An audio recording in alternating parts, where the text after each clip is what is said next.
Эми бул маршруткалар дагы мени укса туура түшүнүшсүн, бул маршрутный таксилердин ээлери дагы бизди убагында транспорт проблемасы болгондо бизге иштеп беришти шаардыктарга. Биз муну туура түшүнүшүбүз керек, аларга да туура мамиле кылышыбыз керек.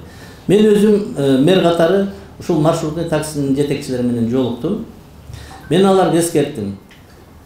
Жаңылык болбосун силерге. Биз жылдын аягында буйруса чоң автобустарды алып келебиз, газомоторный, экологически таза, электробустарды коюп беребиз. Схемасын болсо даярдап койдук, 2-3 вариантыбыз бар.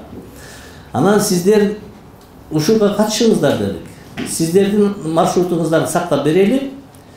100 микроавтобустун ордуна 10 автобус сатып алгыла дагы иштей бергиле десек, алар мындай мүмкүнчүлүктөрү барлар биз катышабыз деди. Мүмкүнчүлүгү жоктор туура түшүндү.